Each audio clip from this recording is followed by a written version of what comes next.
लोगों से बोला गया है कि यार यहाँ पर एक सर्किट दिया हुआ है और दोस्तों इस पूरे को आप लोग देख रहे हो एक बैटरी से कनेक्ट किया गया है।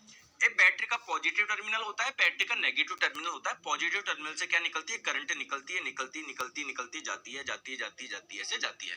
तो आपको बताना है 4 ओम प्रतिरोध में कितनी करंट जाएगी, 1 एम्पियर 2 एम्पियर कितनी जाएगी। सर मुझे ऐसा क्वेश्चन सॉल्व करना नहीं आता, कोई बात नहीं, मैं अभी क्वेश्चन चेंज कर रहा हूँ।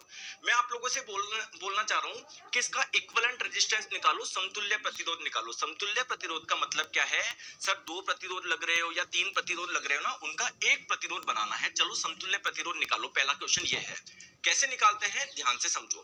देखो ये प्रतिरोध और ये प्रतिरोध किसमें, पैरेलल में है, समांतर में। तो जब भी कोई दो प्रतिरोध समांतर में होता है उनका समतुल्य प्रतिरोध कैसे निकालते हैं, सर 1/R इक्विवेलेंट बराबर is equal to 1/R1 plus 1/R2।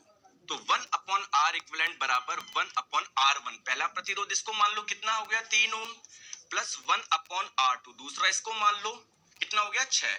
तो ये कितना हो जाएगा, आपने एलसीएम लिया 6, इधर आ गया 2, इधर आ गया 1, तो 3/6। 3/6 बोले तो 1/2।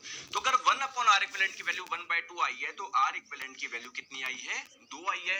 यानी सर इन दोनों का आपने एक प्रतिरोध बना दिया, कितना, 2 ओम का। ये बात समझ में आ गई क्या। अब ये 4 ओम और 2 ओम किस में है, ये 4 ओम और ये 2 ओम, सर ये एक सीरीज में है, श्रृंखला में। तो जब भी कोई दो प्रतिरोध श्रृंखला में होते हैं उनका समतुल्य कैसे निकालते हो, सिंपली उनको ऐड कर दो।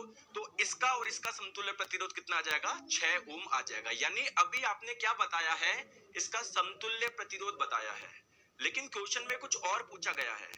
आपने तो निकाल दिया, इसका समतुल्य प्रतिरोध निकाल दिया, सर कितना होगा, 6 ओम होगा। चलो कोई बात नहीं।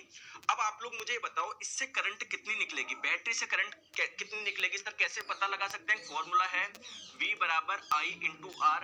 कितने वोल्ट की बैटरी लगाई, 3 वोल्ट की लगाई, इससे करंट कितनी निकल रही है ये आपको बताना है ना, ठीक है।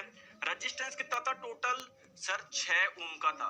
तो करंट की वैल्यू हो जाएगी 3/6। 3/6 बोले तो 1/5, 1/5 बोले तो सॉरी 3/6 बोले तो 1/2 है ना, 1/2 बोले तो 0.5 और करंट का मात्रक होता है एम्पियर। तो सर ये जो करंट निकल रही है ना इससे वो 0.5 एम्पियर निकल रही है। अब दोस्तों ये करंट ही तो जा रही है इसमें, किसमें, 4 ओम में, यही तो जा रही है। तो 4 ओम में कितनी करंट जा रही है, 0.5 एम्पियर जा रही है। आई बात समझ में, आई।